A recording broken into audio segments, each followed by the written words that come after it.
Hello and welcome everybody. दोस्तों आज है 21 जून 2021 और हम लोग करने वाले हैं द इंडियन एक्सप्रेस के न्यूज़पेपर की एनालिसिस। दोस्तों आज इंटरनेशनल योगा डे है। 2015 में यूनाइटेड नेशन में ओवरवेलमिंग मेजोरिटी के साथ इसको एक्सेप्ट किया गया था। दुनिया की हर कंट्री, लगभग हर कंट्री जैसे पाकिस्तान को छोड़ दें, तो इंटरनेशनल योगा डे को सेलिब्रेट करती है। आई एम क्वाइट सरप्राइज कि इंडियन एक्सप्रेस ने आज कोई पेज नहीं दिया कोई सेलिब्रेशन के लिए या कोई संदेश नहीं दिया इसके बारे में। थोड़ा सा मैं सरप्राइज हूँ, बट एनीवेज हम लोग आज कमिटमेंट कर सकते हैं कि हम लोग थोड़ा बहुत फिजिकल वर्कआउट करना स्टार्ट करेंगे और अपने आप को हेल्दी रखेंगे। चलिए बिना किसी डिले के स्टार्ट करते हैं आज के न्यूज़पेपर के एनालिसिस। वैसे आज बहुत ज़्यादा इंपॉर्टेंट आर्टिकल्स नहीं आए हैं। मोस्टली आर्टिकल्स जो है कोविड से रिलेटेड है या पॉलिटिकल न्यूज़ से रिलेटेड है। एग्जाम के परस्पेक्टिव से ज़्यादा इंपॉर्टेंट आर्टिकल नहीं है, लेकिन दो शानदार एडिटोरियल आज आए हैं जिसकी हम लोग इन डेप्थ एनालिसिस करेंगे। आपके एग्जाम में डायरेक्ट वहां से क्वेश्चन आने वाला है। मैं लिख के दे सकता हूं इस साल है, अगले साल है, उससे अगले साल है, लेकिन एग्जाम के परस्पेक्टिव से बहुत इंपॉर्टेंट एडिटोरियल आया है। देखिए यह है न्यूज़ जो गुपकर वाली है, 2-3 दिन से कंटिन्यूस चल रही है, तो इसके बारे में हम लोग कुछ करेंगे नहीं। देखिए जब से आर्टिकल 370 जो है एब्रोगेट हुआ था जम्मू एंड कश्मीर से, तब से वहाँ पे कोई इलेक्शन प्रोसेस वगैरह नहीं चल रही थी। लेकिन अभी सेंट्रल गवर्नमेंट ने डिसाइड किया है कि वहाँ पे हम लोग इलेक्शन करवाएंगे जनरल असेंबली के, और उसके लिए जो है उन्होंने दूसरी पॉलिटिकल पार्टीज को इनवाइट किया है, क्योंकि मोस्टली लीडर या तो वो जेल में थे या हाउस अरेस्ट में थे, काफ़ी लोगों को छोड़ दिया गया है। तो सरकार ने उनको इनवाइट किया है मीटिंग वगैरह करने के लिए, आगे का एजेंडा डिस्कस करने के लिए। तो ये पूरे का पूरा है। गुपकर गैंग का मतलब ये है कि देखिए थोड़ी सी बार से तो ये डेरोगेटरी टर्म है, नहीं लिखना चाहिए था ऐसा, बट स्टिल मतलब वहाँ पे जो जे.एंड.के के अंदर पॉलिटिकल पार्टीज हैं ये सभी की एक अलायंस है जिसे गुपकर अलायंस भी कहा जाता है। तो कोई खास न्यूज़ नहीं है हमारे एग्जाम के परस्पेक्टिव से, तो इसको आप छोड़ सकते हो वैसे तो। ठीक है, अगली जो न्यूज़ है वो एपिडेमिक को लेके ही है। एपिडेमिक इज क्रॉलिंग इन और इन द रिट्रीट, मतलब ऑल ओवर इंडिया एपिडेमिक के केसेस थोड़े कम हो रहे हैं डेफिनेटली, लेकिन पुणे के अंदर कुछ डिस्ट्रिक्ट ऐसे हैं जहाँ पे अभी भी ये केस राइज कर रहे हैं। तो एग्जाम के परस्पेक्टिव से ज़्यादा न्यूज़ नहीं है, रोज वाली न्यूज़ है। ठीक है, autonomous institute objected but the centre pushed it to help Ramdev get school board. देखिए रामदेव बाबा जी ने एक नया स्कूल बोर्ड बनाया है, नेशनल स्कूल बोर्ड, मतलब नेशनल लेवल पे है, जिसे कहा जाएगा भारतीय शिक्षा बोर्ड। जैसे सीबीएसई बोर्ड होता है ना, ऐसे ही भारतीय शिक्षा बोर्ड। और इसको वह जल्दबाजी में इसको एक्सेप्ट किया गया है। तो ये सेंटर के ऊपर एलिगेशंस लगाए गए हैं कि उन्होंने बाबा रामदेव को इस बोर्ड को मंजूरी देने के लिए बड़ा जल्दी जल्दी में काम किया, प्रॉपर स्टडी नहीं की गई, प्रॉपर कंसल्टेशन नहीं किया गया। तो ये इसके बारे में थोड़ा न्यूज़ है, आप थोड़ा इसको पढ़ सकते हो, अदरवाइज कोई ज़्यादा इंपॉर्टेंट एग्जाम के लिए है नहीं।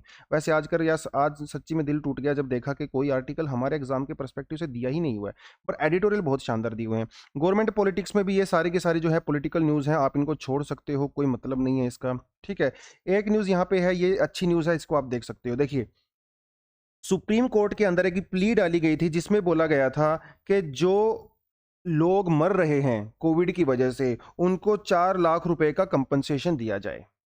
यह प्ली सुप्रीम कोर्ट में डाली गई थी।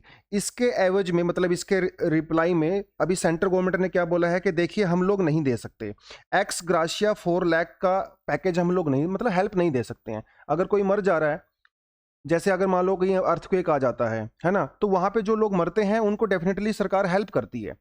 लेकिन यहां पे सरकार ने करने से मना कर दिया है। उन्होंने कहा है कि देखिए ये कोई वन टाइम डिजास्टर नहीं है, लाइक अर्थक्वेक और लाइक फ्लडिंग और समथिंग एल्स, है ना, ये एक ऑन गोइंग प्रोसेस है ना। तो यहाँ पे हम लोग नहीं दे सकते भाई, 3-3.5 लाख लोग मर चुके हैं, हो सकता है भाई थर्ड वेव भी आएगी, फोर्थ वेव भी आएगी, इतने सारे लोग मरेंगे, इतना बजट नहीं है हमारा। क्योंकि जो हेल्थ है ना, पब्लिक हेल्थ, ये स्टेट का सब्जेक्ट है under 7th schedule of Indian constitution. और स्टेट के अंदर जो डिजास्टर फंड है ना, वहां पे इतना पैसा ही नहीं है उनके पास कि लोगों को 4 लाख रुपए दे देंगे मरने वाले को। तो उन्होंने कहा कि देखिए ये पॉसिबल नहीं है, लेकिन हम ये कर सकते हैं कि ब्रॉडर अप्रोच रख सकते हैं। ब्रॉडर अप्रोच का मतलब कि जैसे लोगों को अवेयर करना, ज़्यादा ऑक्सीजन सिलेंडर सप्लाई करना, है ना, हॉस्पिटल्स बनाना, लोगों को रिक्रूट करना, ट्रेनिंग वगैरह देना, वो लोग हम लोग कर सकते हैं। लेकिन अभी 4 लाख रुपए हर मरने वाले को देना, it is not even possible, क्योंकि पैसा ही हमारे पास नहीं है। तो एक न्यूज़ यहाँ पे ये थी थोड़ा सा। और यहाँ पे ये कोई खास न्यूज़ नहीं है। गंगा क्वेस्ट जो है क्विज हुआ था अभी इस बार, और national mission for clean Ganga, ये आपके एग्जाम के लिए इंपॉर्टेंट है, आप इसका पढ़ लीजिए, थोड़ा सा गूगल कर लेना, national mission for clean Ganga. ठीक है, मोदी जी की सरकार के आने के बाद चलाया गया था। इन्होंने कोई क्विज वगैरह रखा था गंगा को लेके, उसमें उसका रिजल्ट सामने आया है। कोई ऐसा सच हमारे एग्जाम के लिए ये भी इंपॉर्टेंट नहीं है। ठीक है, आर्टिकल्स आज कुछ खास नहीं है, लेकिन एडिटोरियल इतने शानदार आए हैं कि मतलब इसको पढ़ते हुए ना मेरा दिल खुश हो गया, और आपको जब एनालिसिस करेंगे तो आपको भी मजा आने लगेगा। देखिए सीधी सी बात है, पहला जो एडिटोरियल है वो चाइना से कंसंट्रेटेड है, मतलब चाइना के ऊपर फोकस्ड है। और चाइना हमारा पड़ोसी है, और ये इंटरनेशनल रिलेशनशिप्स का आपका जो है जीएस पेपर 2 के अंदर आपका ये टॉपिक इंपॉर्टेंट हो जाता है, जीएस पेपर 2 के अंदर, क्योंकि इंडिया और उसके नेबर्स के साथ रिलेशनशिप हमको एग्जाम में पढ़ना रहता है। और जहां तक चाइना और पाकिस्तान की बात है, ये तो हमारे इमीडिएट नेबर हैं, इनके साथ हमारा झगड़ा भी चलता है, तो मोस्टली एग्जाम में क्वेश्चंस आपके यहीं से आने वाले हैं, इंडिया और उसके नेबर्स से रिलेटेड। बात है यहाँ पे समंदर की बात चल रही है, मतलब इंडियन ओशन की बात चल रही है, पैसिफिक ओशन की बात चल रही है, ठीक है।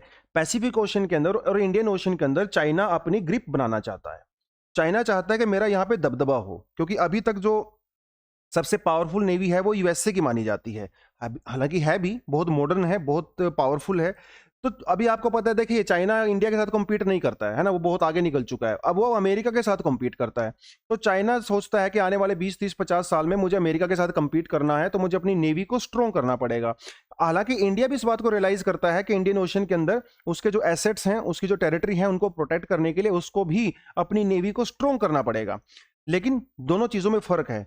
देखिए, चाइना ने 2004 में ये पॉलिसी अपनाई थी, मतलब उन्होंने एक डिफेंस व्हाइट पेपर इशू किया था उन्होंने, और उसमें उन्होंने सबसे पहले डिस्कस किया था कि हम लोग अपनी नेवी को मॉडर्न करेंगे।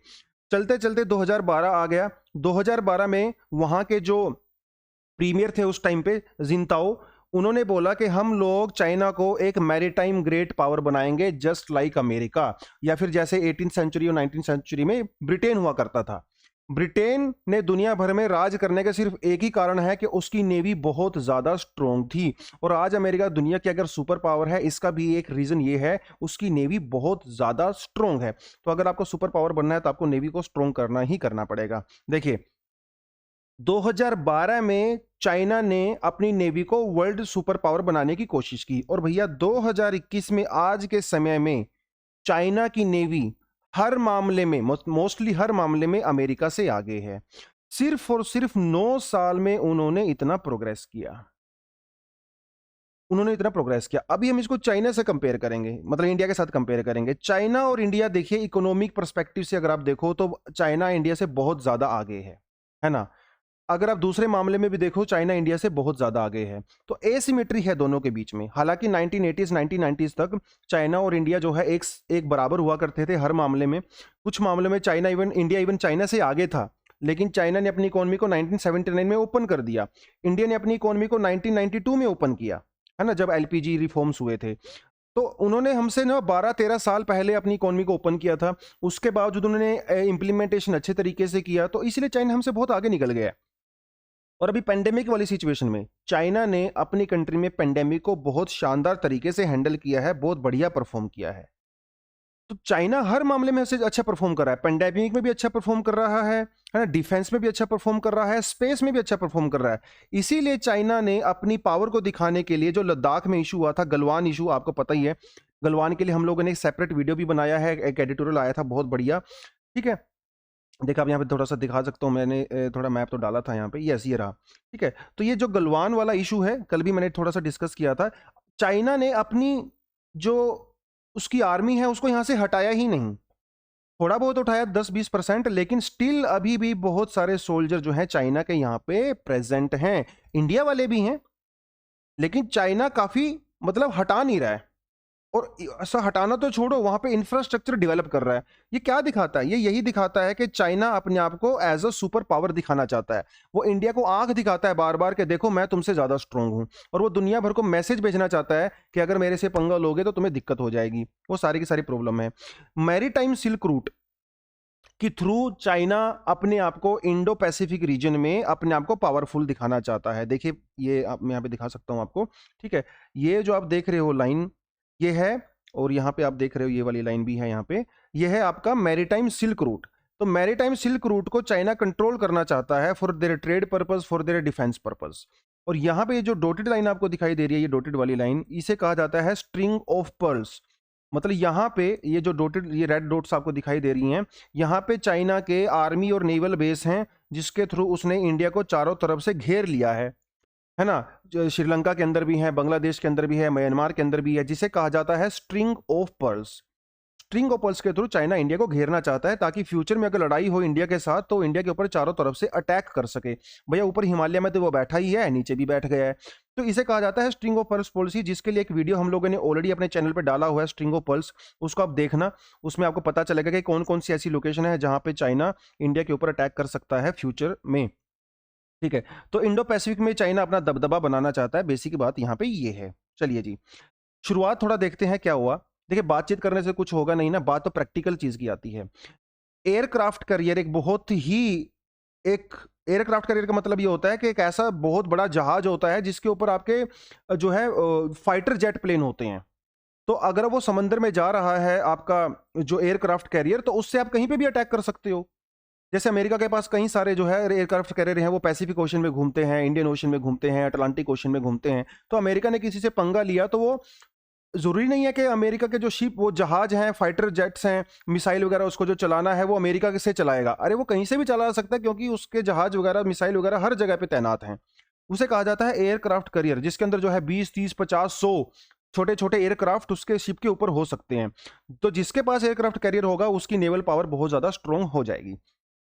चाइना ने क्या किया, 2015 में प्रोजेक्ट चलाया कि हम लोग इंडिजेनसली, मतलब अपनी ही कंट्री में एक एयरक्राफ्ट कैरियर बनाएंगे। और कमाल की बात यह है कि 2021 तक आते आते उन्होंने बना भी डाला। मतलब सिर्फ 5-6 साल में उन्होंने एक इंडिजेनस एयरक्राफ्ट भी बना डाला, क्योंकि इसके लिए हाईएस्ट लेवल ऑफ टेक्नोलॉजी चाहिए। तो चाइना फ्यूचर में और भी ज्यादा बनाएगा, उसकी नेवल पावर और भी ज्यादा स्ट्रोंग आएगी। इसको इंडिया से कंपेयर करते हैं। इंडिया ने 2009 में अपना इंडिजिनस एयरक्राफ्ट बनाने का प्रोजेक्ट शुरू किया था, और भैया अभी तक ये कंप्लीट नहीं हुआ है। 12 साल हो गए हैं, और ऐसा माना जाता है कि शायद अगले 10-15 साल तक और इंडिया अपना इंडिजिनस एयरक्राफ्ट कैरियर ना बना पाए। तो दोनों में कंपैरिजन देख रहे हो, इंडिया को 12 साल हो गए, उन्होंने सिर्फ 5 साल में कर दिया। ठीक है, तो क्या इंडिया हाथ पे हाथ धर के बैठा है? ऐसा भी नहीं है। इंडिया ने 2003 के अंदर एक प्रोजेक्ट चलाया था जिसे कहा गया था सागरमाला प्रोजेक्ट। उस टाइम पे अडवाणी जी की सरकार हुआ, अटल बिहारी वाजपेयी जी की सरकार हुआ करती थी। लेकिन ये सागरमाला प्रोजेक्ट ना डिफेंस पर्पज के लिए नहीं था। सागरमाला प्रोजेक्ट जो है वो ज्यादातर पोर्ट्स की डेवलपमेंट के लिए था, कि ट्रेड पर्पज से अपनी पोर्ट्स को हम लोग मॉडर्न बनाएंगे, उसको जो है कनेक्ट करेंगे। इसके साथ कनेक्ट करेंगे गोल्डन क्वाड्रिलेटरल के साथ। ये देखिए यहाँ पे दिखाता हूँ आपको। तो जैसे यहाँ पे इंडिया का मुंबई पोर्ट है, या कोई ये दुनिया भर की पोर्ट्स हैं इंडिया की यहाँ पे, है ना। तो ये प्रोजेक्ट इसलिए बनाया गया था कि इन पोर्ट्स को हम लोग अपने गोल्डन क्वाड्रिलेटर से कनेक्ट करेंगे। गोल्डन क्वाड्रिलेटर का मतलब यह है कि एक इंफ्रास्ट्रक्चर और रोड प्रोजेक्ट है जिसमें दिल्ली, मुंबई, कलकत्ता और चेन्नई को कनेक्ट किया जाएगा। तो सागरमाला प्रोजेक्ट के अंदर जो पोर्ट्स हैं उनको इस गोल्डन क्वाड्रिलेटर से कनेक्ट किया जाएगा, ताकि जो ट्रेड होती है वो सीमलेस हो सके। जो सामान है, गुड्स वगैरह हैं, वो इस रोड के थ्रू पोर्ट्स तक आएंगी, और पोर्ट से हम उसको एक्सपोर्ट कर सकते हैं। ये पूरा प्रोजेक्ट था। लेकिन भैया बात वही है, 2000 जो है 3 में प्रोजेक्ट चला था, और 2004 में इलेक्शंस थे, है ना। तो ये प्रोजेक्ट जो है शुरू हो नहीं पाया, क्योंकि 2004 में दूसरे इलेक्शन हो गए। चलिए जी, अब 2004 में जब इलेक्शन हुए तो कौन आया, पार्टी किसकी पावर आई? यूपीए की पावर आई, है ना। मतलब मनमोहन सिंह जी की सरकार आई। तो मनमोहन सिंह ने क्या किया, ये सागरमाला प्रोजेक्ट को अबेंडन कर दिया, जैसा कि हमारे कंट्री में हमेशा ही होता है। पिछली वाली सरकार को प्रोजेक्ट को बंद कर दो, अपना प्रोजेक्ट चलाओ अपना नाम से, कोई जवाहरलाल नेहरू या कोई भी दीनदयाल वगैरह टाइप का। तो इन्होंने क्या किया, यूपीए गवर्नमेंट ने सागरमाला को अबेंडन करके 2005 में एक नया प्रोजेक्ट चलाया, जिसे कहा गया एनएमडीपी, जिसे कहा गया एनएमडीपी। ठीक है, तो एनएमडीपी इन्होंने प्रोजेक्ट चलाया, और भैया 2012 तक ये भी फेल हो गया। 2012 तक आते आते एनएमडीबी टोटली फेल हो गया, जिसे कहा जाता है नेशनल मैरीटाइम डेवलपमेंट प्लान। ठीक है, 276 प्रोजेक्ट इसके अंडर में चलाए गए थे, जिनमें से हार्डली 82 प्रोजेक्ट ही कंप्लीट हो पाए। यह सरकार ने खुद अपने मुंह से बोला है। तो देख रहे हो, शुरू तो हम लोग कर देते हैं, लेकिन उसको इंप्लीमेंट नहीं कर पाते। समस्या हमारे यहाँ पे ये है। इस पूरे प्रोजेक्ट के लिए उन्होंने क्या किया था, 5 लाख करोड़ रुपए का प्रोजेक्ट डाला था, और मोस्टली प्रोजेक्ट तो यहाँ पे बंद हो गए। उसके बाद जब सरकार को लगा कि यार ये हमारा प्रोजेक्ट बंद हो गया, तो उन्होंने एक नया प्रोजेक्ट चलाया, जिसे कहा गया मैरीटाइम एजेंडा, MA, 2010 से लेके 2020 तक मैरीटाइम एजेंडा। ठीक है, अब मैरीटाइम एजेंडा के उन्होंने वही बड़ी बड़ी बातें करी, मॉडर्नाइजेशन करेंगे, पोर्ट कनेक्टिविटी करेंगे, वो सारी की सारी चीजें, लेकिन ये सारे के सारे मामले में पता है डिफेंस को कहीं ना कहीं नेग्लेक्ट कर दिया गया, और ये जो मैरीटाइम एजेंडा था ये भी फ्लॉप हो गया। तो हर प्रोजेक्ट हमारा फ्लॉप हुआ, सागरमाला भी प्रोजेक्ट फ्लॉप हुआ, एनएमडीपी भी फ्लॉप हुआ, उसके बाद हमारा मैरीटाइम एजेंडा भी फ्लॉप हो गया। अब ये चीजें चलते चलते 2014 में आ गई मोदी जी की सरकार, ठीक है। अब देखे जैसा कि हमारी कंट्री में फिर से होता है, उन्होंने कांग्रेस वाले प्रोजेक्ट को बंद कर दिया, या फिर आप कहें कि जो है नई स्कीम चला दी, नए नाम से स्कीम चला दी। हमारी कंट्री में ऐसे ही होता है ना कि वो नई बोतल में पुरानी शराब बेचने वाला सिस्टम हमारे यहाँ पे रहता है। तो स्कीम वही रही, नाम उसका चेंज कर दिया। तो सागरमाला प्रोजेक्ट को दोबारा से रिवाइव किया गया, but with the same agenda, modernisation करेंगे, कनेक्टिविटी को बढ़ाएंगे, वो सारी की सारी बड़ी बड़ी बातें। सरकार ने जब ये 2014 में प्रोजेक्ट चलाया, 2015 से शुरू हुआ था ये, उन्होंने कहा था कि हम लोग जो है 40 लाख डायरेक्ट जॉब्स देंगे और 60 लाख जो है इनडायरेक्ट जॉब्स देंगे, मतलब 1 लाख जॉब। और जब सरकार को पूछा गया 2019 में कि कितना जॉब आया, उन्होंने कहा कि ओनली 10,000। मतलब ये सरकार खुद कह रही है 1 लाख रुपए का, 1 लाख जॉब्स का प्रॉमिस करके आप सिर्फ 10,000 जॉब्स ही प्रोवाइड करा पाए, तो ये भी फेल हो गया, है ना। क्यों फेल हुआ? देखिए, इंप्लीमेंटेशन की हमारे यहाँ पे बहुत बड़ी प्रॉब्लम है। हम बड़े बड़े टारगेट सेट कर देते हैं, है ना। मैं एक दिन में बैठ के 12 घंटे पढ़ूंगा, 15 घंटे पढ़ूंगा, और जब पढ़ने की बात आती है तो आधे घंटे में बुक खोलते हैं, नींद आने लगती है। अरे इतने बड़े प्रोमिस क्यों करते हो भाई अपने साथ? आप छोटे छोटे प्रोमिस करो, उनको इंप्लीमेंट करो, है ना। और नए नए नाम देने से क्या होगा?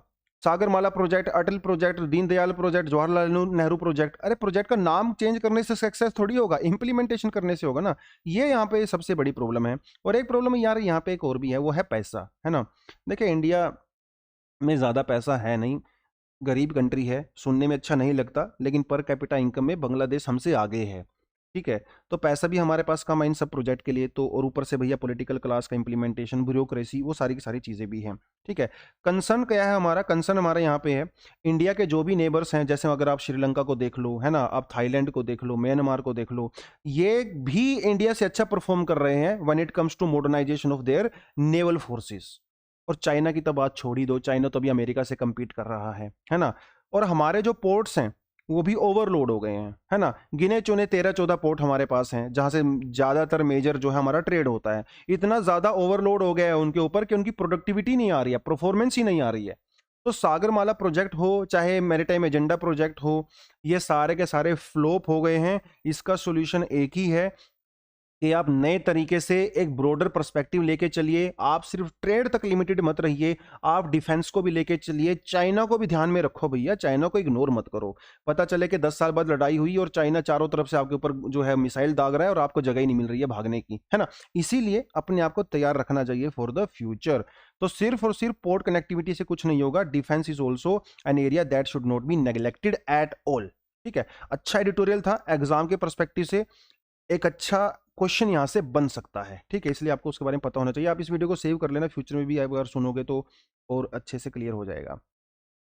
दूसरा जो एडिटोरियल वहां पे है वो है री एग्जामिन एग्री एक्सपोर्ट बास्केट। देखिए भैया, पेंडेमिक के टाइम पे पूरे देश में हालत बहुत खराब है। सिर्फ और सिर्फ एग्रीकल्चर एक ऐसा सेक्टर है जिसने थोड़ा बहुत ग्रो किया है। अगर मैं 2020-2021 की बात करूं तो इंडिया ने $41 बिलियन का एग्रीकल्चर एक्सपोर्ट किया है, समझ रहे हो, जो पिछले साल से 18% ज्यादा है। हालांकि सरकार ने 60 बिलियन का टारगेट रखा था, लेकिन अभी सिर्फ हम लोग 41.8 बिलियन ही कर पाए। 18 कम से कुछ ग्रोथ तो हुआ है पिछले साल से, है ना। तो इसलिए सरकार इसको लेके खुश है। और जहां तक देखिए प्रीलिम्स के लिए क्वेश्चन यहां से बन सकता है आपका एक, सबसे ज्यादा हम जो एग्रीकल्चर प्रोडक्ट्स करते हैं एक्सपोर्ट वो है राइस करते हैं, चावल।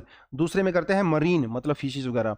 तीसरे में करते हैं स्पाइसेस। फिर करते हैं बोविन मीट, बोविन मीट का मतलब बफेलो मीट, ठीक है। और चौथा आता है हमारे पास शुगर।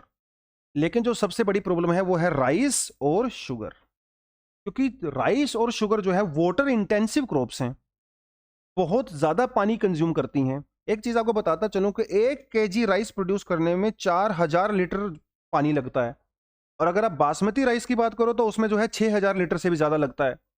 तो समझ रहे हो आप, जब आप राइस एक्सपोर्ट करते हो मिडिल ईस्ट कंट्री में या यूरोप में, आप इनडायरेक्टली इंडिया का पानी एक्सपोर्ट कर रहे हो। It is invisible export of your water. और ऐसा ही शुगर के साथ भी है। 1 kg शुगर प्रोड्यूस करने में 2000 लीटर जो है पानी लगता है। समझ रहे हो? इंडिया जैसी कंट्री जहाँ पे पानी की इतनी सारी कमी है, इतना ज़्यादा स्ट्रेस है, आप इतना ज़्यादा पानी वहाँ पे एक्सपोर्ट करके लेके जा रहे हो, विच इज़ कंप्लीटली बैड, है ना? लेकिन हम यार इन क्रॉप्स को ग्रो क्यों करते हैं?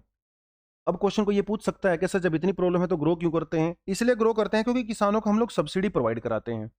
जैसे उनको इलेक्ट्रिसिटी फ्री में दे दिया, पंजाब में इलेक्ट्रिसिटी फ्री है किसानों के पास, तो किसान क्या करते हैं, वो ट्यूबवेल चलाते हैं और भूल जाते हैं। घर पे आते हैं, 2 पैग लगाते हैं, सो जाते हैं।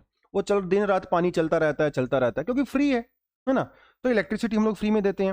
फर्टिलाइजर पे हम लोग बहुत ज़्यादा सब्सिडी देते हैं, स्पेशली यूरिया। अब जब यूरिया आपको फ्री मिलेगा, पानी आपको फ्री मिलेगा, तो आप बासमती राइस ही लगाओगे ना, है ना?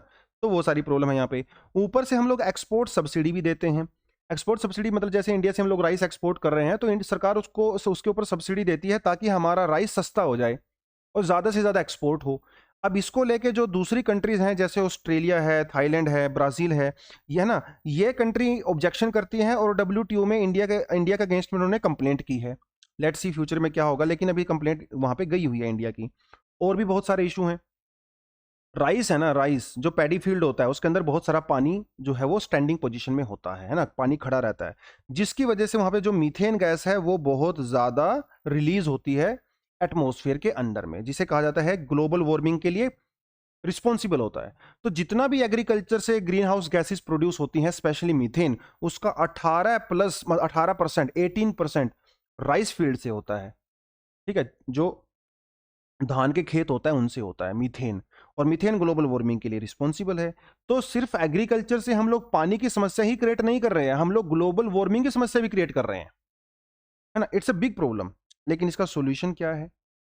इसका सोल्यूशन देखिए कई सारे हो सकते हैं, है ना? उसके बारे में भी थोड़ा सा मैं बात करूंगा, लेकिन अब थोड़ा सा देख लेते हैं कि सरकार की परफॉर्मेंस की बारे में बात करेंगे। सोल्यूशन मैं आपको एंड में बताऊंगा, क्योंकि आपके आंसर में सोल्यूशन आपको एंड में लिखना रहता है। 2013-2014 में जो ग्रोथ हुई है, एक्सपोर्ट एग्रीकल्चर एक्सपोर्ट की ग्रोथ हुई है $41 बिलियन। आपको ऐसा लग रहा होगा कि बहुत अच्छा परफॉर्मेंस है, लेकिन अगर आप इस ग्राफ में जाओ 2013-2014 में देखो, उस टाइम पे इंडिया की ग्रोथ जो है 43 बिलियन थी। 2020-2021 में ये सिर्फ 41 बिलियन रह गई। तो 2013-2014 में हम लोग ज्यादा एग्रीकल्चर एक्सपोर्ट कर रहे थे रादर देन 2020-2021, क्योंकि 2013-2014 में इंडिया की जो मार्केट है वो ज्यादा कनेक्टेड थी दुनिया भर के साथ। अब आजकल क्या है, हम लोग ना आत्मनिर्भर भारत की वजह से अपनी इकोनॉमी को क्लोज करते चले जा रहे हैं, कम इंपोर्ट करते हैं, अपनी दूसरी कंट्री के साथ जो कनेक्टिविटी थी उसको कम कर रहे हैं अंडर आत्मनिर्भर भारत। तो कहीं ना कहीं आत्मनिर्भर भारत की वजह से हमें नुकसान भी हो रहा है ना, क्योंकि हम दुनिया के साथ कंपीट नहीं कर पा रहे हैं। वहां पे ये प्रॉब्लम है, क्योंकि तो हम लेस कंपिटिटिव हो गए हैं, क्योंकि कनेक्टिविटी कम है, प्रोटेक्शनिस्ट अप्रोच हो गई है, ज्यादातर इंडिया की इंडस्ट्री को प्रोटेक्ट करने की कोशिश करते हैं। PDS सिस्टम और प्रधानमंत्री ये ग्रामीण कल्याण योजना, वो सारी चीजें हैं, इसके अंदर भी लीकेज होता है, करप्शन होता है ना, वो सारी की सारी चीजें हैं। तो क्या कर सकते हैं हम लोग, सोल्यूशन क्या है इन सारी की सारी चीजों का? एक तो इंडिया में एग्री ट्रेड बेस्ड पॉलिसी होनी चाहिए, डेडिकेटेड पॉलिसी। जितने भी प्रॉब्लम्स हैं इन सभी को ध्यान में रखा जाए और हर प्रॉब्लम के लिए एक कस्टमाइज सॉल्यूशन ढूंढा जाए, रादर देन अ ब्रोडर अप्रोच, है ना? कस्टमाइज्ड अप्रोच इंडिया की होनी चाहिए। कार्बन फुटप्रिंट, मतलब जो India green house gases produce करता है उसको आप लोग दूर करिए। कैसे कर सकते हैं? मॉडर्न टेक्नोलॉजी का यूज कर सकते हैं, ड्रिप इरिगेशन का यूज कर सकते हैं, है ना? एग्रीकल्चर के लिए अच्छी अच्छी प्रैक्टिस कर सकते हैं, है ना? नए नए इरिगेशन के मेथड कर सकते हैं, जो रेन वाटर हार्वेस्टिंग है उसका यूज कर सकते हैं। तो उसको आप करिए, सस्टेनेबल डेवलपमेंट की तरफ आपका ध्यान होना चाहिए, है ना? Produce more for every drop, मतलब जैसे अभी हमने राइस का एग्जांपल दिया कि 1 kg राइस के लिए 4-5 हज़ार लीटर पानी खर्च करना पड़ता है। अगर आप मॉडर्न टेक्नोलॉजी का यूज करोगे तो उसी को कंजप्शन को आप जो है 2-3 हज़ार लीटर तक भी कर सकते हो। तो मॉडर्न टेक्नोलॉजी का यूज इन्होंने यहाँ पे बताया है। डायरेक्ट कैश बेनिफिट ट्रांसफर होना चाहिए, है ना? Rather than giving fertiliser subsidy और another subsidy to the farmers, what government should do, they should directly transfer money to the accounts of the farmers, है ना? वो उसके ऊपर फोकस होना चाहिए। रिसर्च एंड डेवलपमेंट पे फोकस होना चाहिए। इंटरनेशनल जो ऑर्गेनाइजेशंस हैं, जो दूसरी कंट्री हैं एडवांस्ड, उनके साथ कोलैबोरेशन हम लोग कर सकते हैं, नई नई टेक्नोलॉजी को इंडिया में यूज़ कर सकते हैं, सैटेलाइट टेक्नोलॉजी वगैरह वो सब, और किसानों को अवेयर कर सकते हैं। है ना, कि देखिए आप ये क्रॉप्स करते हो, ज़्यादा पानी यूज़ करते हो, ज़्यादा फर्टिलाइजर यूज़ करते हो, इसका ये नुकसान है, वो सारी की सारी चीज़ें आप उस पर फोकस कर सकते हो। रिड्यूस लॉजिस्टिक कॉस्ट, मतलब जैसे ट्रांसपोर्टेशन कॉस्ट वगैरह होती है हमारे यहाँ पे, आपको पता है इंडिया के अंदर जो सब्जी वगैरह होती हैं भैया 40% तो वो वेस्टेज हो जाती हैं रास्ते में ही, क्योंकि हमारे यहाँ पे इंफ्रास्ट्रक्चर ही नहीं है, कोल्ड स्टोरेज ही नहीं है, अच्छा ट्रांसपोर्टेशन के साधन नहीं है, समझ रहे हो, वो वेस्ट हो जाता है। तो जो लॉजिस्टिक कॉस्ट है इंडिया इसको कम कर सकता है। अगर लॉजिस्टिक कॉस्ट कम करेंगे तो इंडिया में जो स्टोरेज है वो बढ़ेगा, इंडिया का एक्सपोर्ट बढ़ेगा, है ना, इंडिया का जो ये एग्री एग्री एक्सपोर्ट है ओवरऑल ये ज़्यादा बढ़ सकता है, और किसानों की इनकम भी ज़्यादा हो सकती है ना। तो फार्म लॉ वगैरह भी जो है आप देख सकते हो कि फार्म लॉ के में जो है हम लोग कैसे उसको इंट्रोड्यूस कर सकते हैं, फार्म लॉ के क्या क्या बेनिफिट हैं, क्या क्या नुकसान हैं, वो सारी की चीज़ें भी आप बीइंग एन एस्पिरेंट कर सकते हो, क्योंकि फ्यूचर में अगर फार्म लॉ के लिए कुछ भी एडिटोरियल आता है तो उसको भी हम लोग अच्छे से डिस्कस करेंगे। तो ये थे आज के 2 एडिटोरियल, बहुत शानदार एडिटोरियल हैं एग्रीकल्चर सेक्टर से और इंटरनेशनल रिलेशनशिप वाले सेक्टर से। आर्टिकल आज खास नहीं थे, एनीवेज कोई बात नहीं, कभी कभी होता है, ठीक है। तो ये था आज का पूरा एडिटोरियल। अगर आपको फ्यूचर में, देखिए हम लोग रोज एनालिसिस लेके आते हैं, चाहे भैया मेरी तबीयत खराब हो चाहे सही हो, मैं कोशिश करता हूँ आपको ठीक ठाक एनालिसिस प्रोवाइड कराई जाए। तो अगर आप फ्यूचर में और अपडेशन चाहते हो, फ्यूचर में चाहते हो कि आप हमारे चैनल के साथ जुड़िए रहिए, नए नए मटेरियल आपको हम लोग देते रहेंगे, इस चैनल को आप सब्सक्राइब करो यार, इतने मेहनत करते हैं आपके लिए, ठीक है। इसको लाइक करो, दोस्तों के साथ शेयर करो, और कोई भी प्रॉब्लम हो आपको आप हमें कमेंट सेक्शन में बता सकते हैं। अगर आपको नोट्स चाहिए, आपको पीडीएफ फॉर्मेट में न्यूज़पेपर चाहिए, तो आप हमारे व्हाट्सएप ग्रुप को ज्वाइन करिए, हमारे टेलीग्राम ग्रुप को ज्वाइन कीजिए, है ना, हमें पर्सनल मैसेज कीजिए, कोई प्रॉब्लम नहीं है। हर प्रॉब्लम का सॉल्यूशन हम कोशिश करते हैं कि आपको मिले। आप इंस्टाग्राम पे भी हमारे साथ जुड़ सकते हो, ठीक है, उसमें भी आप जो है iTube क्लासेस अंडरस्कोर यूपीएससी वो आप कर सकते हो, फेसबुक पे भी हमसे जुड़ सकते हो, तो हर प्लेटफॉर्म पे हैं हम लोग। बट बात यही है कि आपको खुद ही मेहनत करनी पड़ेगी। At the end of the day we can provide you just a direction, है ना, मेहनत तो भैया आपको ही करनी पड़ेगी। It's your life, your journey, success भी आपकी है, फेलियर भी आपका है ना। So that is all for the day. Thank you very much, keep learning and जय हिंद।